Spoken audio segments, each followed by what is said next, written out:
Welcome to the Rami Magic Show. Today we have Ahmed-Khan. Ahmed-Khan works for the government as a manager, and he is also a mortgage agent and a coach for public speaking while using comedy as a platform.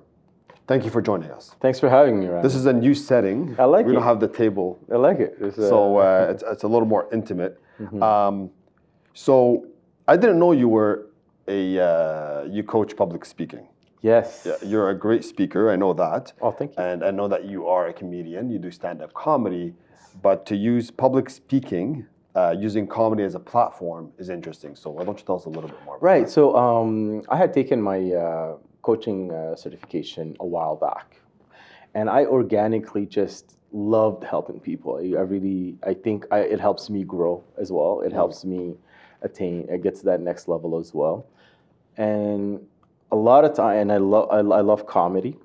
So I didn't know what to do with the coaching certification, and so one of the things that I thought was, why not marry these two things that I really like, comedy and coaching, and how can I do that? Now, I mean, I wasn't in the I wasn't doing stand-up comedy long enough to be a professional at it and kind of, propose myself to be at the top level. So, but the thing is, one thing I do know is public speaking. And so I love public speaking and I love addressing a crowd and things like that. And so I thought maybe, and there's a lot of people, and I think coming into this the 21st century, public speaking is going to be more and more essential, if you will, regardless of whatever industry you are in. I think we're going to have to speak to people and communicate. I think the communication is going to be a huge impact. It's going to have a huge impact on the way we develop. So are you talking about public speaking in a social setting or public speaking in front of a crowd?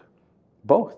Okay. Both. A lot of people have so many great ideas, but they feel somehow that it's not validated. They don't feel like they have the validation to be getting in front of anyone and speaking their mind. Right. And I think that's a loss for all of us. You know, I actually bought a book. It's a TED Talks book. Okay. How to be a good storyteller, right? And TED Talks, you probably know this already. It's a public speaking platform, and you pay some money to go watch these superstars with wonderful ideas, right? But these people, most of them, had to take a course, and I believe TED Talks offers them this course to become public speakers. Right? Like you have to be a good speaker, and you can tell that they have the same type of format in their speech. Yeah. Right? Yeah.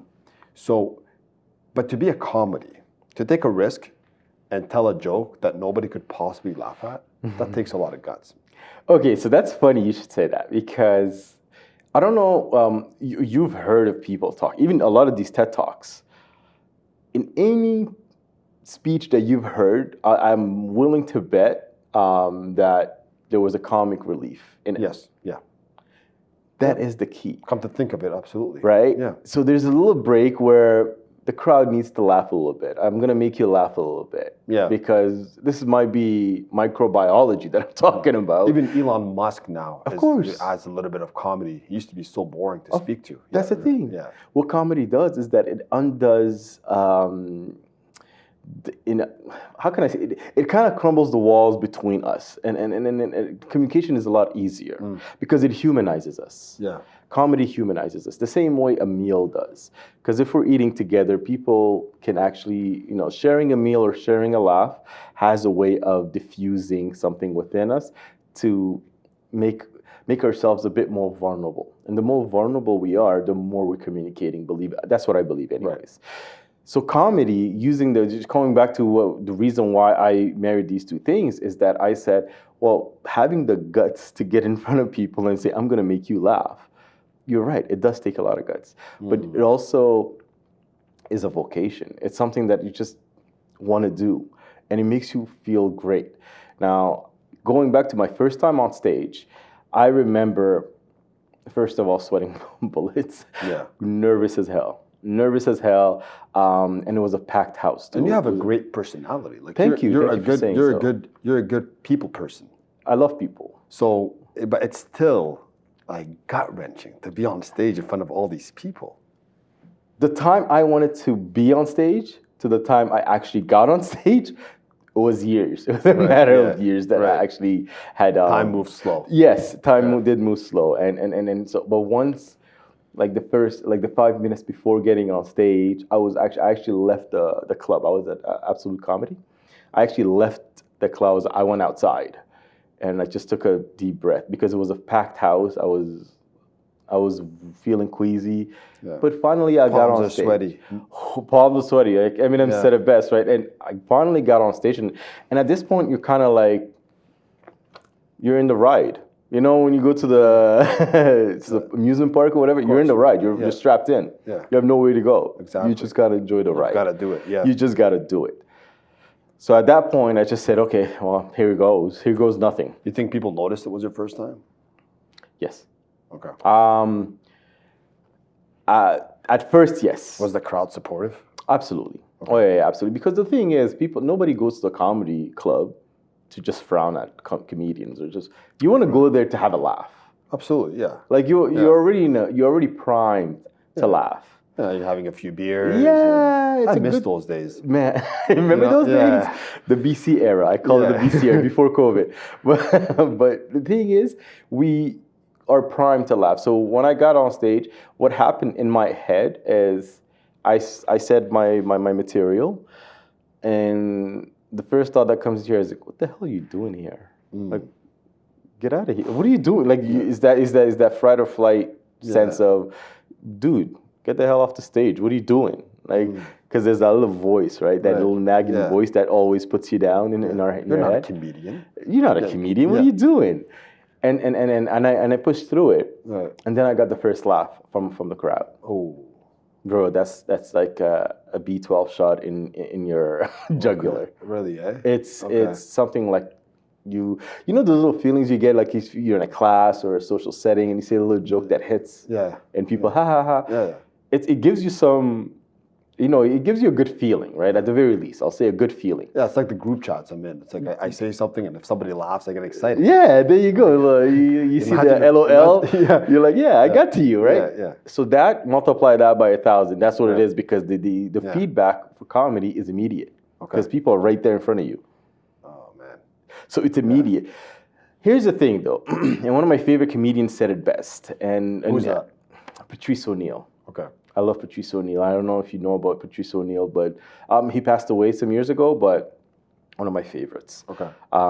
He said, when you're doing comedy, 50% of the people should be laughing, and the other 50 people should be scared as hell and not knowing what you're going to say. Because comedy is the thing that most of us think. You know that saying, it's funny because it's true? Yeah. Well, because if we're all thinking it, and no one really wants to say it, or they don't want to have to deal with the backlash, or that stage gives you the permission to say it. Yeah. And once you say it, it might irk some people, it might make some others laugh, but you feel the crowd. And I'm telling you, Rami, that there's no feeling like it. There's no feeling like it. Who's your favorite comedian now? Right now, I would have to say I love Dave Chappelle. Right. I love Dave Chappelle, but I also really, really like Bill I love Burr. angry Dave Chappelle. Bill Burr. I like when Dave Chappelle is like, yes, he's like, he's not being silly, but being more angry. Yeah, sometimes he kind of crosses over to being a bit preachy, but but I know what you mean, though. This is coming from his heart right now. This is, yeah. I like that. You'll appreciate Patrice O'Neill then. Patrice O'Neill? Patrice O'Neill, look him up. Okay. He's as not just angry, but real. He's real, I do like comedy about culture. Yeah. That stuff, I find it funny, especially if it resonates with you. Absolutely. But ultimately, I'm not sure who my favorite comedian is. I've never been much into comedy. I've appreciated comedy, but I've never actually watched a comedy show. Okay. Have you've been to the NAC or something? I've been, yes. Yeah, I've watched. To see a while. Okay. Yeah. I've been to several places in Ottawa. Okay. Some local guys were funny, Ottawa has a lot of great comedians, an amazing comedy scene. Like, Tom Green comes from here, obviously, as you know.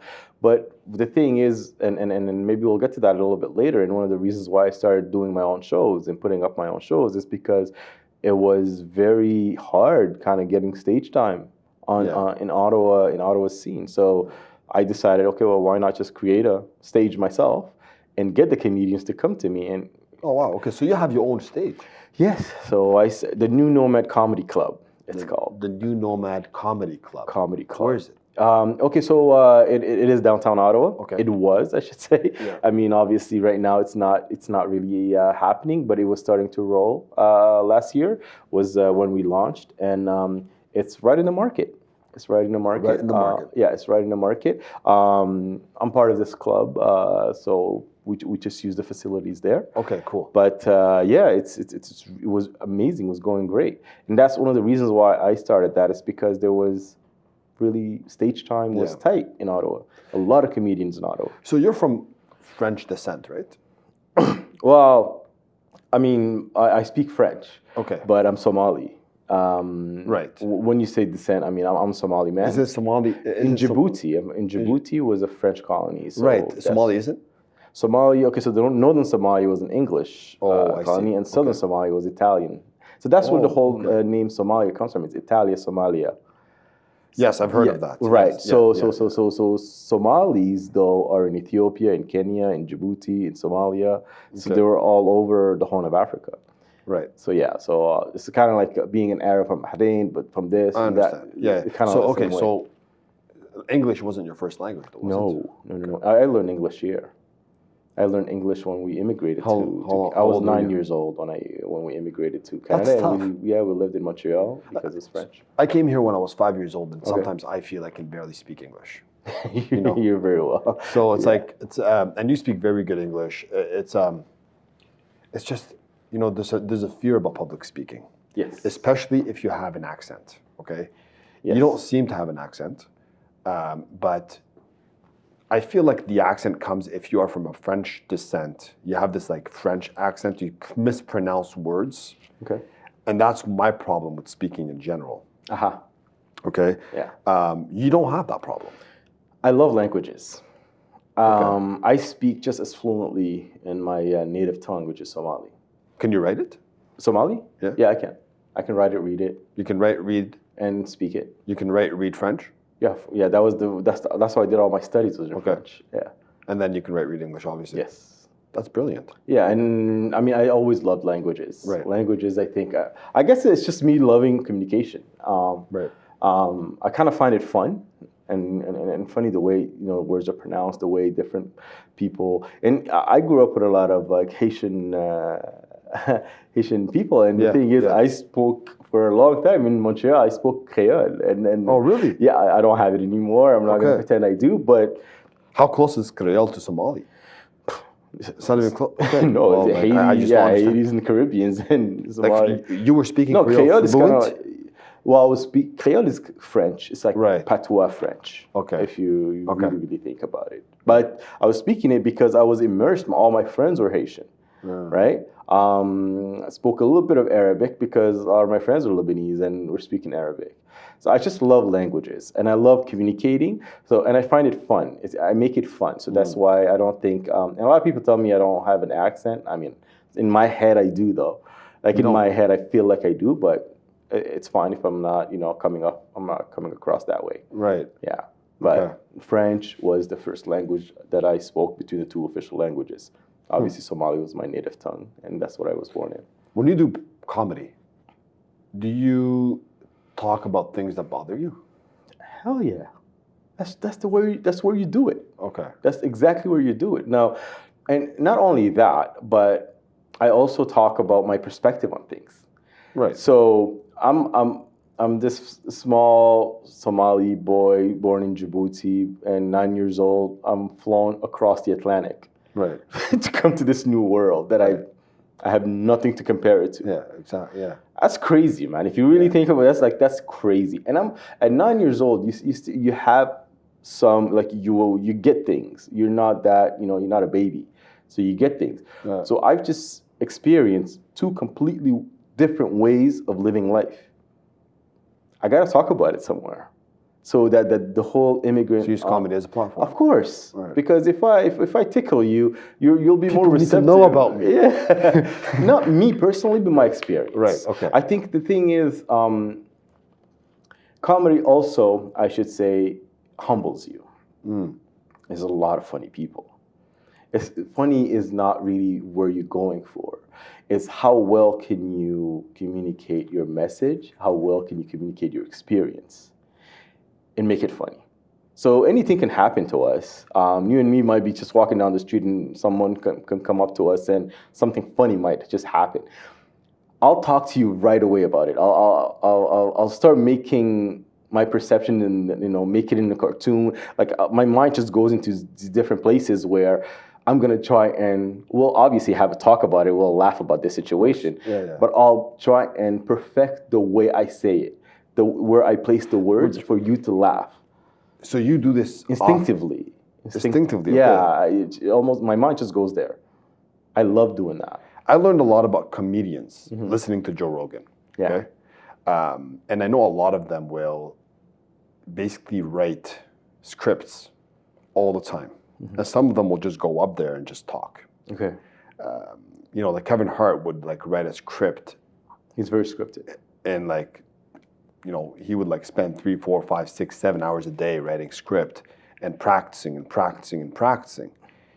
But when you tell me, you see something going on around you, and then you turn it into a funny situation, and then you structure it in your head in such a way that's going to make me laugh, I can barely put a sentence together. Well, you can. That's impressive. It's fun. The reason why it's so why it's so rampant for me, and the reason why I do it so much, it's fun. I find it's so much fun for me. It's kind of like a game of chess. Yeah, it is. It is my creative outlet. I mean, if you ask me to draw, I'll do a stick man. Right. But you know what I mean? If you ask me to make a joke or to speak and stuff, I'll have fun with that. Yeah. Because this is the most direct way to impact you. If I make a painting, I might not be there when you see it, or if I take a nice photograph, I might not be there. But this is impact. Like the impact that I have on you is instantaneous. I see it right away. Right. Yeah. Yeah. The feedback is right away. So the feedback loop is a lot shorter. So I do also write, on my phone or whatever. Like I have a whole things that I write, but I'll live a situation, and whatever it is, I'll make the joke and I'll see if it sticks. And then I'll write it, and then I'll mine it. It's called mining the joke. What is mining? So mining is kind of the same way. Well, let's say you see a cave, and there's some gold in there. Or you see a gold nugget. Well, that probably means there's more gold in it, right? In that mountain. Oh, I see. So you start mining it, right? So you work through. You work on that joke. Okay. Exactly. You work on that joke. There's different avenues that you go into. So a lot of times, like one of my favorite jokes that I like to do is Ziggy the Goat, my friend from Djibouti, from back home. I had a goat when we celebrated Eid. I would befriend this goat when I was a 5-year-old child. But then comes Eid day, and I see my friend is slaughtered. It's funny because it's horrible. Right. You're a child and your pet goat has been slaughtered, and we had a big house, so the slaughtering would happen in the courtyard, right? That impacts your life, but you have to laugh about it, because now I'm a grown man. I'm looking back to my infant, like me, my younger days, and how I perceived that. Right. It's funny. Sometimes how we speak for kids, we speak for pets, whatever it is. Yeah. It's a funny thing. So that's what I like to do is, and people don't understand. I did see the goats and sheep getting slaughtered in my courtyard. It's not that big of a deal. Yeah. I come from that, right? Right. Yeah. Do you write any other stuff other than comedy? I a lot of poetry. Okay. I know how that sounds, but I love poetry. Right. Poetry is saying something very deep in such a way that is manageable for people to understand. I love poetry. Why do you write don't poetry? Share it though. Okay. I really just do it for myself. I've been doing it since I wrote in French before. I used to write in French. Yeah. And Somalis are called the nation of poets. Right. Okay. Yeah. So that's kind of like I had no idea. Yeah. So they're called the nation of poets, and there's a huge culture of poetry in the Somali community. where. Are you involved heavily in the Somali community right now? Heavily, I don't know. But you are. But I have 2 kids, right? I have, and so it became more and more important as I got older. Right. I'm very Canadian because I really grew up here, but I also have a background, and kind of just searching up my background became somewhat of a sport. How did you search up your background? Well, like understanding where do we come from? Like, I mean, a lot of times. Did you do the one of those ancestry things? Oh, 23andMe and all that? Yeah. No. I didn't do any of that yet. But no, I did not do that. But it's just the history of it.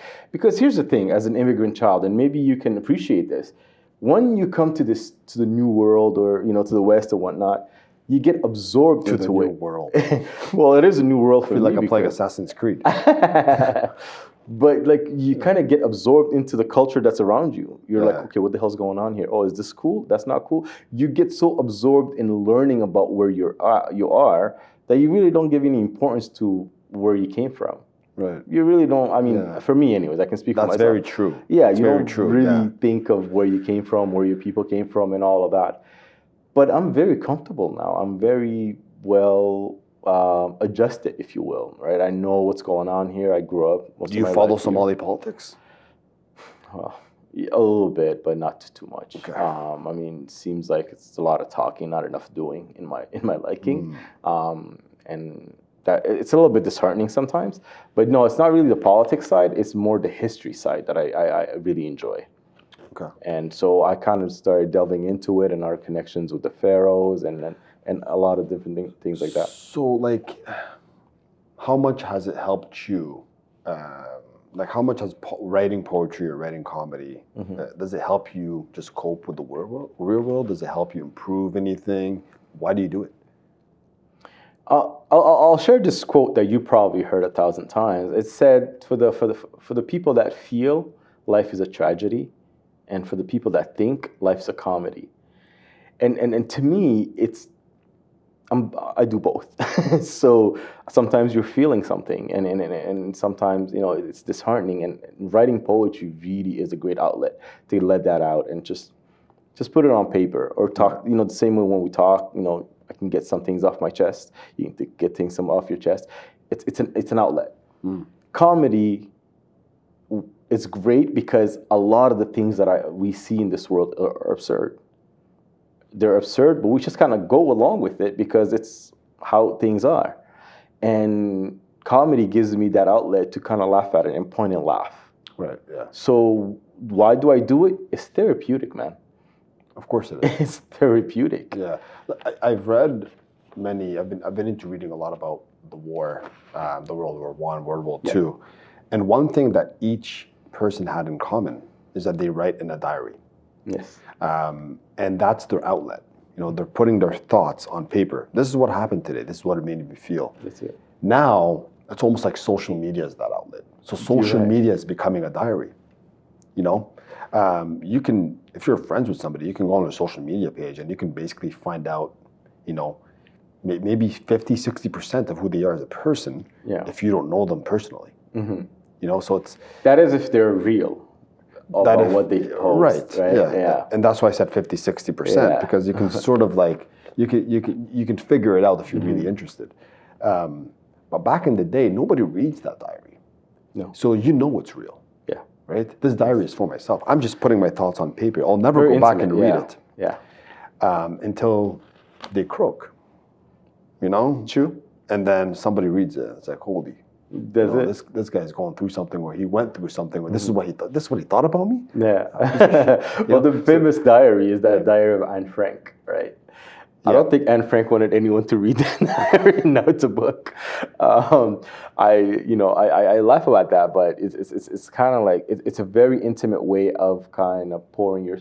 I think as humans, we all want to be seen. But not in a narcissistic way, but we want to have our voice. We want to be heard. We want to be heard. Everybody wants to be heard. Yeah, we want to add our spice to the stew, right? At the end of the day, listen. For me, it's everybody's fighting for money. Monetary success defines your success in most cases. Okay, that's the perception that we have, at least. But I think deep down, everybody simply wants to be heard. That's it. That's it. If you have more money, you're more likely to be heard. That's it. We're going to listen to you more because I want what this guy has. That's it. Right? And if you do make more money, then you're now competing with people that make more money than you, and then it never stops. It never stops, right? You just want to be heard, but there's different ways to be heard. That's it.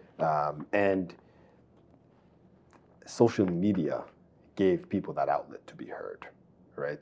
And people behind that keyboard are not the same people that are face to face in real life. Exactly. A lot of people actually just use it as a way to cope and hide them behind. Right. Like, I mean, it's dangerous. It is, and it's very. That's why it's addictive, bro. That's why it's addictive. I don't know if you know this. There's a series on Netflix called Black Mirror. Black Mirror, yes. And it really talks about how technology is impacting and things like that. As a matter of fact, I think China implemented some of it, and it's the social credits. If you want to control the masses, right, control what they read, right, okay? If they're reading social media, then you're attacking social media websites. Not attacking them, but you're using social media websites to stimulate their brains, okay? And there was an episode on Black Mirror about something similar to that. And I'm not sure which one it was, but I think it was, I don't know, it's like they were... With social credits. That's what they implemented in China, where your social credits will define if you can travel, if you social credits. So if you're a good person and... The episode is called Social Credits? I'm not sure what the episode is called, but I know which one you're talking about, where your rating, it's kind of like the way we rate Uber drivers, defines if they're going to get more clientele or not, right? I think that's what they use, a system sort of like that in China, where they say, okay, well, is this guy or is this girl like a good person? Oh. Yes, okay, well, then they have the privileges to travel and do this and do that. So it's very... Orwellian. Yeah, it's very Orwellian if you think about it. But at the same time, we do that organically. Like, let's say I come to you and I say, hey, Rami, oh, you want a mechanic? Yeah, my buddy over there, he's amazing. He's great. I'll Google search him. Yeah, so you'll Google search him and you'll see, even though there's bots now, but you see what kind of rating he has and things like that. And then you go, but me telling you this, a lot of times we just go word of mouth. I mean, if he's good enough for my friend Rami, he's going to be good enough for me. That's kind of like what the social credits are online. That's what's becoming. So instead of just relying on my friend Rami, I'm relying on tens and thousands of other people that said something. At the beginning of, and I think we remember at the beginning of the internet age, everybody was just trolling. Things are getting a little bit more real now because we're seeing that our names... I remember trolling big time. MRC, was it? You have like these big rooms. Yeah. Everybody's like the MySpace, That stuff was fun. It's crazy though, right? But now it is getting too serious. Now it is serious because your name is attached to it. You're winning political campaigns using social media. That's true. Right? You're getting business using social media. That's true. So your reputation is... your reputation is built off of social media in most cases. It's linked. So your personality has now been digitized, essentially. And this is the new world, man. So let's talk a little bit about currently you work for the government. You are a manager there, right? And you're eventually going to look into transitioning to being a full-time mortgage broker. That's it. Why mortgages? I looked into different ways, and like the amount of impact that, and I'm a people's person, like as you know, the amount of impact that you have on people's lives. You almost said I'm a people's person, like you, that you realize, he's not a people's person. I used to never be a people's person. I used to be very socially awkward, by the way. Really? Yeah. So I learned a lot from people like you and other people that I've observed and see how they react in a crowd. Right. That helped me grow my business to becoming a better people's person. I was very socially awkward before. Really? Yeah, that's why I'm saying this. You don't seem that way, but I mean, we all have a way of looking at this. I practiced a lot. I used to read books out loud. Oh, wow. By myself, yeah, just That's to speak better English. Anyway, just to pronounce words better, because I was so in my thoughts. I'm like, you can't even speak English, dude. Like, get a grip here, right? So I just kept working on becoming a better speaker, becoming a better public speaker in a social setting, not necessarily in front of a crowd. Okay, just to be able to communicate. If you ever see me on a stage in front of 1,000 or 10,000 people, okay, I will probably be at my happiest ever because I've reached my ultimate goal. Oh, really, eh? Yeah. Gotta get you on stage, man. You're giving me ideas now. Sorry to cut you off. Go ahead. No problem at all. No problem at all. What I imagine is that the industry actually helps people at some of the most important steps in their own lives, and like I remember what I said about vulnerability, and how that's when we're at our most open. So I felt like helping people attaining their goals is somewhere I want to be in. It's somewhere I want to participate in. It's an arena I want to be an active participant in, and that's the reason why. And of course, people like yourself and other friends of mine inspired me as well, and showing me how, well, the impact on the properties that I bought, how it impacted my own life, right? Yeah, and, for sure. You know, and your experience mattered. Exactly, and how important it was, and how clutch it was. Their intervention was. I felt like that's an amazing time to be a part of someone's life. It's an amazing time, and it creates bonds. It does create bonds, and you know what? A lot of things can go wrong in that transaction. Absolutely. And when you're right there, going through it with them, sharing that stress with them, it does build up a bond. Yeah. You know, it builds up a nice relationship. Yeah. So, and that's the reason why I wanted to transition into mortgage brokerage. That's pretty cool. We were talking about this a little bit, and Jeremy is in 100% support of leaving a full-time job eventually and, you know, doing your own thing. And he said something that resonated with me. He's like, you know, he said, my plan changed in one day. Everything that I had planned for, you know, to get a real job, to get a full-time job and just keep going. That was his plan, to get a job and keep going. That's a lot of people's plans. Just a lot of to get a real job and keep going. Yeah. But what does that even mean? Like, how much are you going to keep going until you get bored? That's it. You know? That's it. And, you know, working for yourself, for me at least, it just gives me this opportunity to never be comfortable. And that is an opportunity to never be comfortable, to always put myself in uncomfortable positions so that I can keep learning.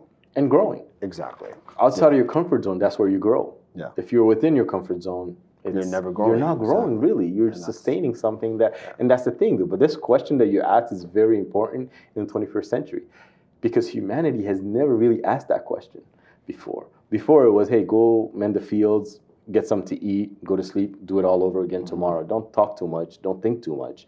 You just got to do it because you got to go through it because you got kids to feed, whatever it is. Exactly, right? Yeah. But now we're at a place in human history where we're able to have these thoughts. Yeah.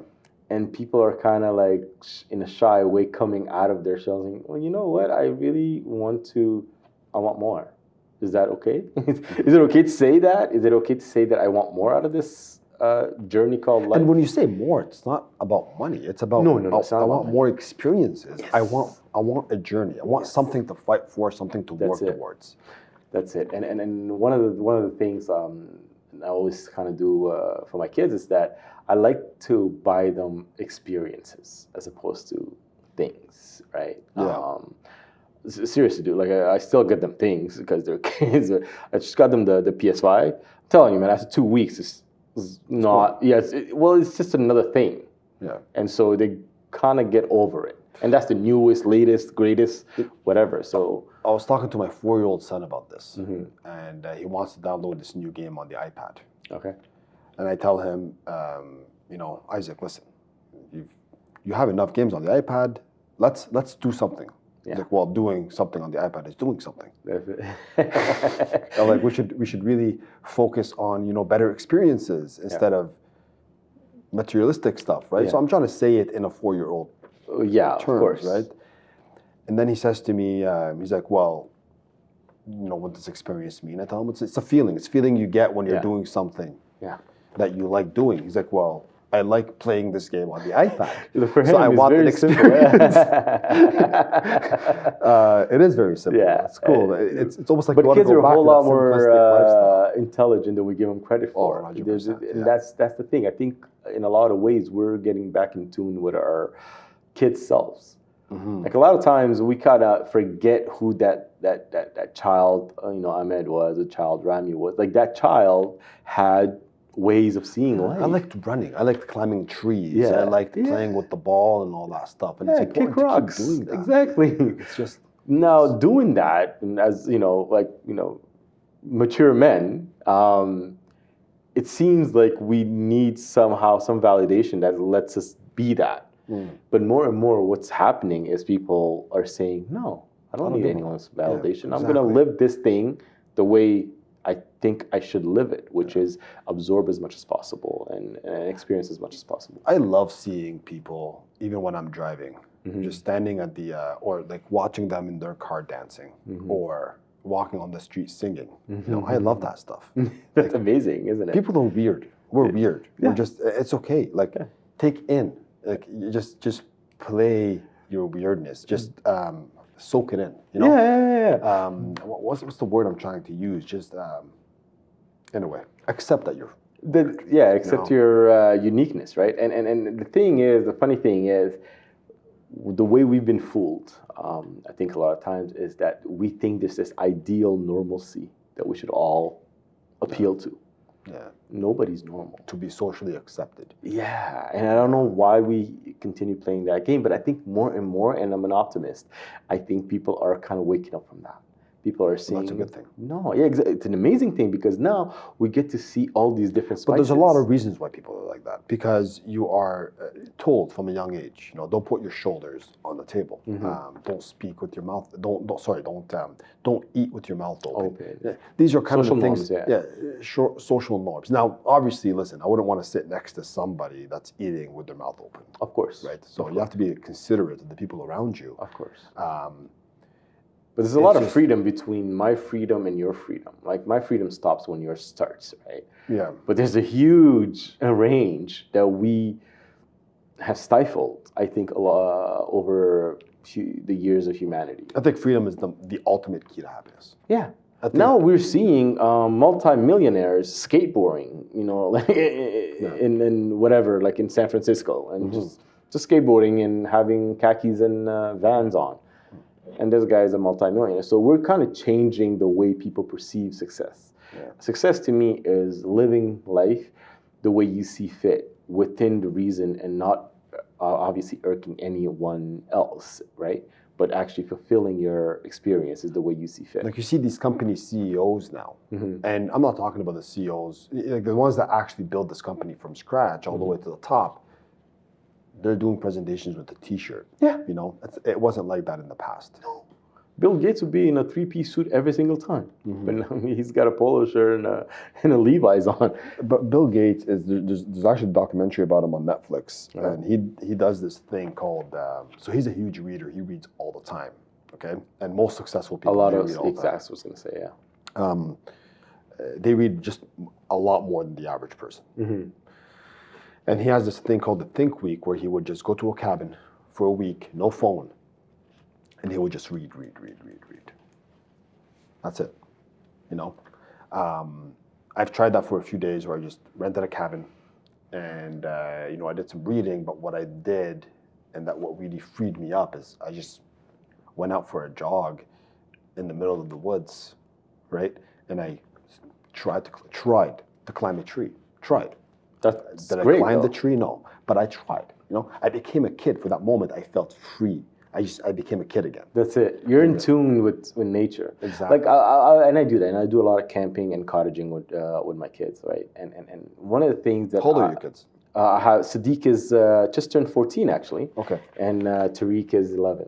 Nice. Okay. So and they're both very active. They do jiu-jitsu and Muay Thai as well. So I kept them active because I felt like being in there is going to avoid a lot of other troubles, but it's also great disciplines. Right. When we go camping or cottaging, a lot of times we don't have shoes on, right? You're in the wild. And the way we connect with Earth, right? And I don't want to get too cerebral, but how often are our feet grounding? It's never really grounding, from shoes to hardwood floors to carpets to the car. So you're saying go bare feet? Bare feet. Going bare feet and just kind of like getting all of this energy out of grounding our energies, and just kind of, it relaxes you just right away.